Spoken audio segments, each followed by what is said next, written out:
सभी को राम राम। मैं BS पवार अपने चैनल ड्राइंग स्टडी में आप सभी का स्वागत करता हूं।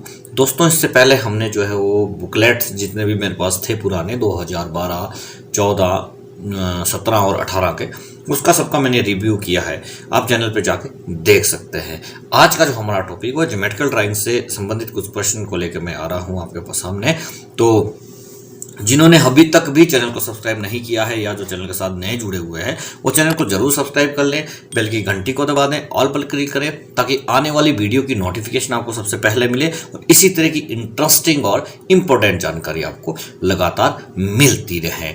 तो आर्ट हिस्ट्री से संबंधित मुझे लगता है कि काफ़ी सारा सिलेबस मैंने करवा दिया है। ज्योमेट्रिकल का सिलेबस बचता था तो वो मैं जो है वो अब आपको करवाऊंगा और मैं कोशिश करूंगा कि कंटिन्यू जो है आपको हर रोज एक एक वीडियो जो मिलता रहे।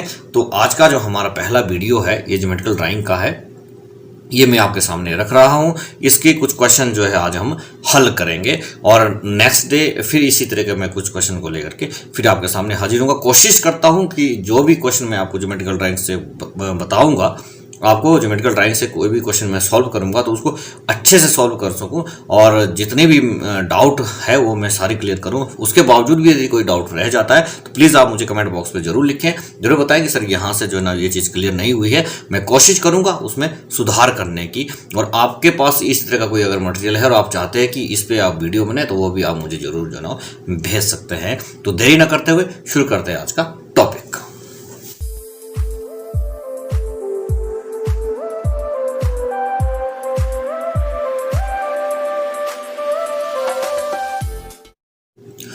पहला हमारा प्रश्न है, यदि एक किरण का सिरा किसी रेखा पर स्थित हो तो इस प्रकार बने दो आसन कोणों का योग कितना होगा। देखो ये क्या कह रहा है कि एक रेखा दी हुई है, ठीक है, और रेखा पे जो है वो मैं यहाँ पे रेखा लगा लेता हूँ एक, इस तरह से आप समझ सकते हैं। ये एक हमारे पास रेखा दी हुई है और ये कह रहा है कि इसके ऊपर एक किरण है, ठीक है जी। यहाँ पे एक किरण दी हुई है, इस तरह से कोई सी किरण हो सकती, किधर को भी हो सकती, जरूरी नहीं कि ये सीधी रेखा हो, इस तरह की। लगभग आप ये समझ लीजिए कि ये भी एक रेखा दी हुई है, ठीक है, और उस रेखा पे जो है ये आप देख सकते हैं यहाँ पे किसी रेखा पे स्थित एक किरण है, ठीक है। ये कह रहा है कि यहाँ पे आसन जो कोण बन रहे हैं उनका दोनों का योग कितना होगा। तो मेरे हिसाब से तो यहीं से समझ आ गया आपका कि उसका जोड़ जो है वो 180 डिग्री होगा, ठीक है, क्योंकि सीधी रेखा जो होती है वो हमेशा 180 डिग्री की होती है। तो मैं कोशिश करूंगा इसी तरह से आपको समझाने की।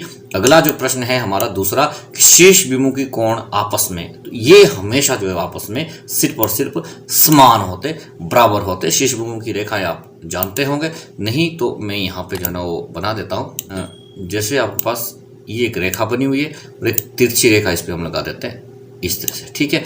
तो इस पे जो है जो आमने सामने के कोण होंगे, जैसे कि ये कोण और ये कोण, ये दोनों आपस में बराबर होंगे, समान होंगे, और ये कोण और ये कोण, निचला कोण, ये भी दोनों जो है आपस में बराबर होंगे। तो ये होती है शेष विमुखी रेखाएं। अगला तीसरा प्रश्न है कि त्रिभुज के तीनों कोणों का योग निम्न में से कितना होगा। देखो त्रिभुज के तीनों कोणों का योग जो है वो हमेशा 180 डिग्री होता है, ये आपने अच्छा ध्यान देना है। ए भी जो रेखा होती है, सीधी रेखा होती है, उस पे भी जो कोण बनेंगे, चाहे 4 बने 5 बने, उनका जोड़ भी 180 डिग्री के बराबर होता है और त्रिभुज के तीनों कोणों का योग भी 180 डिग्री के बराबर होता है। अगला क्वेश्चन है हमारा चौथा कि चतुर्भुज के चारों कोणों का योग होता है। अब चतुर्भुज के चारों कोणों का योग कितना होता है। तो देखो त्रिभुज का तो हमारे पास 180 डिग्री आता, तो चतुर्भुज का जो है वो 360 डिग्री होता है। और एक फैक्ट मैं और यहाँ आपको बताने जा रहा हूं कि चतुर्भुज के चाहे आंतरिक कोण हो चाहे बाह्य कोण हो, दोनों का योग जो है वो 360 डिग्री ही होता है। मतलब कि चारों कोण जोड़ दे, चाहे चतुर्भुज कोई सी भी हो, चारों कोण यदि आंतरिक कोण जोड़ेंगे तो भी 360 डिग्री होगा और चारों बाह्य कोण जोड़ेंगे तो भी 360 डिग्री ही होगा। तो ये जो है ना वो फैक्ट है, चतुर्भुज के चाहे आंतरिक कोणों का जोड़ हो चाहे बाह्य कोणों का जोड़ हो 360 डिग्री ही होता है। अगला है पांचवा, वे रेखाएं जो एक ही तल में स्थित होते हुए भी प्रतिच्छेद नहीं करती है, निम्न में से क्या कहलाती है। देखो इतना आसान प्रश्न है, उलझा के बताया हुआ है, उलझा के पूछा गया है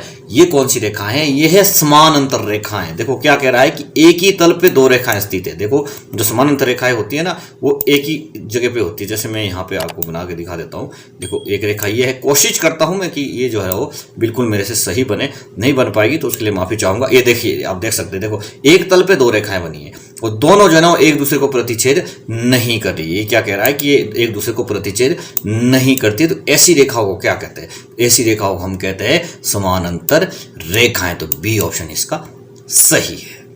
अगला है छठा 3, असरीखे बिंदुओं द्वारा युग्मों से लेकर निर्धारित 3 रेखाखंडों से जो बंद आकृति प्राप्त होती है उसे निम्न में से क्या कहते हैं। देखो कितना उलझा के पूछा गया, जबकि बहुत सिंपल है ये। देखो क्या कह रहा है, 3 असरीखे बिंदु, मतलब ये देखो ऐसे अलग अलग असरीखे बिंदु 3 दिए हुए, ठीक है। बिंदुओं द्वारा युग्म लेकर, युग्म लेकर मीन्स इनको जो है वो हम मिला देंगे, इनको जोड़ कर देंगे, इनको हम आगे बढ़ा देंगे, ठीक है। कह रहा ना युग्म लेकर निर्धारित 3 रेखाखंड। अब निर्धारित 3 रेखाखंड हो गए ना जी, जो बंद आकृति। अब 3 रेखाखंडों से ये बंद आकृति बन गई है। तो ये क्या बन गया, ये त्रिभुज बन गया है। ए ऑप्शन इसका सही है। इसी तरह के प्रश्न आने वाले आप लोगों के लिए। आप ये मत समझे कि सीधा पूछा जाएगा त्रिभुज किसे कहते हैं, ठीक है।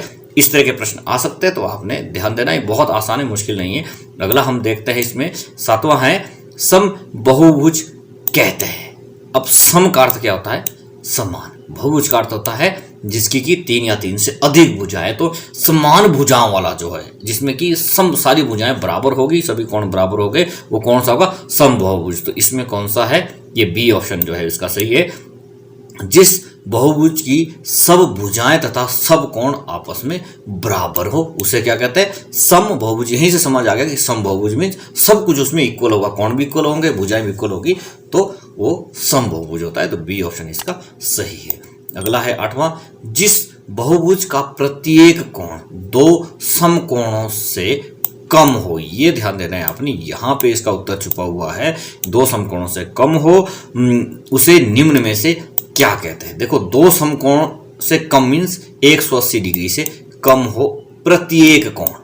ये ध्यान देने वाली बात है कि हर एक कोण जो है वो 180 डिग्री से कम होगा उसका। बहुभुज कोई सी भी हो सकती है, पंचभुज है, षष्ठभुज, अष्टभुज है, चाहे त्रिभुज है, कोई सी भी बहुभुज है, मतलब उसका जो एक कोण होगा वो 180 डिग्री से कम होगा, तो उसको बोलते हैं उत्तल बहुभुज। वो उत्तल बहुभुज होता है। ये शायद आपने पढ़ा नहीं होगा, उत्तल बहुभुज और वृत्तल बहुभुज ये पूछा जाता है। उत्तल बहुभुज होता है जिसका कि प्रत्येक कोण 2 समकोणों से या 180 डिग्री से कम हो, और वृत्तल बहुभुज होता है कि जिसका एक कोण, सभी तो नहीं हो पाएंगे बट एक कोण उसका जो है वो 180 डिग्री से अधिक होता है, वो होता है वृत्तल बहुभुज। और अगला प्रश्न हमारा उसी से संबंधित है कि बृहद बहुभुज निम्न में से किसे कहते हैं। तो बृहद बहुभुज किसे कहते हैं, जो मैंने पहले आपको बताया है कि 2 समकोणों से उसका अधिक होगा एक कोण, ठीक है। तो ये देखो जिस बहुभुज का कोई भी कोण, ठीक है, कोई भी कोण हो सकता है, कोई भी एक कोण हो सकता है, 2 समकोणों से अधिक हो तो उसको कौन सा बहुभुज कहते हैं, वृत्तल बहुभुज कहते हैं। ये आपने ध्यान देना है और अच्छे से इसको आपने अपने पास इसकी परिभाषा लिख लेनी है, बृहत बहुभुज और उत्तल बहुभुज की। अगला है प्रश्न नंबर 10, शास्त्रीय पद्धति से कोणों को मापने की इकाई लिखिए। शास्त्रीय पद्धति से हम कोणों को कैसे मापते हैं, तो शास्त्रीय पद्धति से हम कोणों को अंश या डिग्री में मापते हैं, ये तो आप सब जानते हैं, ठीक है। रेडियन क्या होता है, जब हम वृत्तीय विधि से जो है वो कोणों को नापते हैं तो होता है रेडियन, और जब हम जो है ना शास्त्रीय विधि से कोणों को नापते हैं तो होता है अंश या डिग्री, ठीक है जी। अगला है 11, एक समकोण को 90 समान भागों में विभाजित किया जाता है, और कर सकते हैं, ठीक है, कर सकते हैं ना, एक एक डिग्री का एक कोण हो जाएगा, तो समकोण को 90 भागों में बांट सकते हैं, ठीक है। अब ये क्या पूछ क्या रहा है कि इसमें से प्रत्येक भाग का नाम लिखें। तो प्रत्येक भाग का क्या नाम होगा, अंश या डिग्री, मीन्स एक एक डिग्री का होगा या एक एक अंश का कोण होगा, तो इसका उत्तर है अंश या डिग्री, ठीक है। इस तरह से हम इसको बता सकते हैं। अगला है 12, एक डिग्री को जिन समान भागों में बांटा जाता है उसकी संख्या लिखें। अब 1 डिग्री को कितने समान भागों में बांट सकते हैं हम, तो वो क्या होता है, वो ना तो मिनट होता है, ना वो घड़ी होता है, ना पल, होता है सेकंड। 60 सेकंड जो होता है वो आप उसको जो है ना 1 डिग्री में मापते हैं। ये आप घड़ी से संबंधित जब मैं आगे प्रश्न करवाऊंगा उसमें मैं इसको डिटेल से समझा दूंगा कि कैसे 60 सेकंड जो है वो 1 डिग्री के बराबर होते हैं। ये मैं उस दौरान जो है आपको समझाऊंगा। घड़ी से संबंधित बहुत सारे प्रश्न पूछे जाते हैं, तो उसमें जब मैं वो करवाऊंगा तो अच्छे से आपको समझा दूंगा, क्योंकि अभी समझाऊंगा समय ज़्यादा हो जाएगा। तो अभी हम आगे चलते हैं और उसमें जरूर मैं आपको जो है ना वो ये चीज़ क्लियर करा दूंगा कि 1 डिग्री जो 60 सेकंड के बराबर कैसे होती है।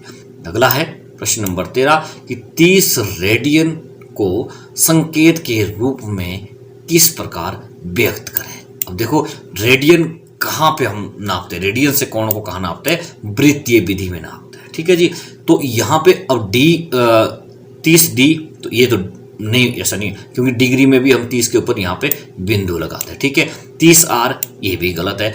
30 सी जो है ये हम रेडियन में नापते हैं, तो इसमें जो है 30 सी हम कैसे लिखते हैं, ये 30 और ऊपर यहाँ पे सी लिखा जाता है। ठीक है जी, ये ऊपर सी, 30 के ऊपर सी लिखा जाता है, तो सी ऑप्शन हमारा सही है।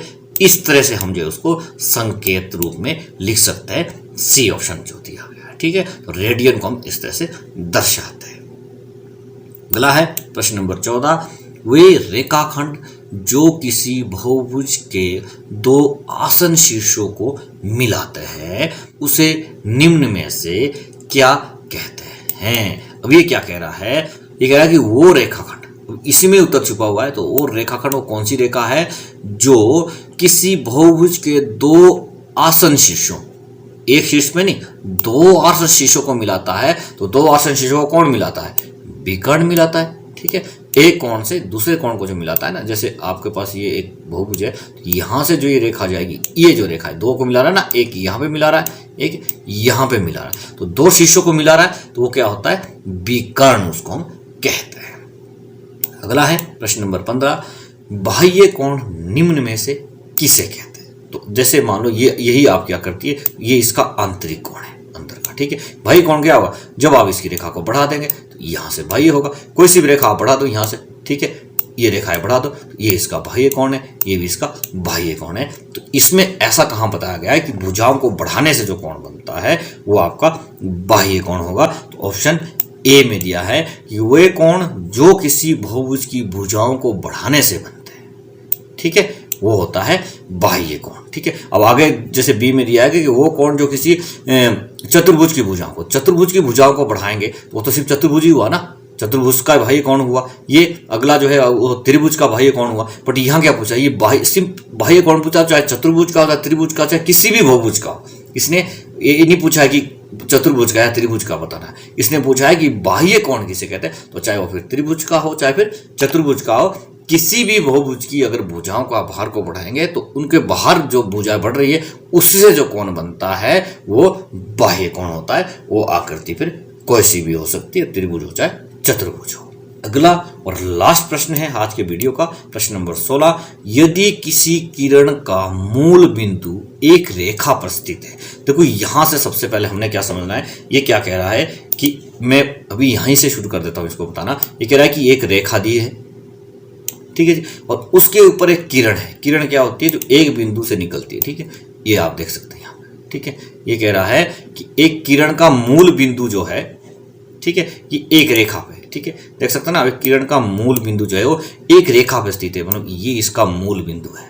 ठीक है, तो इस तरह बने संलग्न कोणों का जोड़ निम्न में से क्या होगा। देखो सबसे पहले भी इसी तरह का एक प्रश्न पूछा गया था और बाद में भी इसी तरह का प्रश्न पूछा गया है। तो इसका जोड़ होगा 180 डिग्री। संलग्न कोण, एक कोण ये बन रहा है, एक कोण यहां बन रहा है। अब ये रेखा जरूरी नहीं कि ये रेखा सीधी हो, ये तिरछी भी हो सकती है, बट ये कह रहा है कि ए बी रेखा पे जो है वो एक किरण निकली हुई है और उसका मूल बिंदु रेखा पे दिया गया है। तो उसके साथ के जो दो कोण होंगे उनका जोड़ 180 डिग्री होगा। तो ये था आज का हमारा टॉपिक। यदि आपको वीडियो पसंद आया तो जरूर वीडियो को लाइक कर दे ताकि मेरा उत्साह बना रहे, और यदि आपको कोई कमियां इसमें लगती है वीडियो में तो जरूर मुझे कमेंट बॉक्स में लिखें, मैं कोशिश करूंगा उसमें सुधार करने की। और यदि आपने चैनल को सब्सक्राइब नहीं किया है तो आप चैनल को जरूर सब्सक्राइब कर लें, क्योंकि इसी तरह की इंपॉर्टेंट और इंटरेस्टिंग जानकारी आपको मिलती रहेगी। Thanks for watching my channel Drawing Study.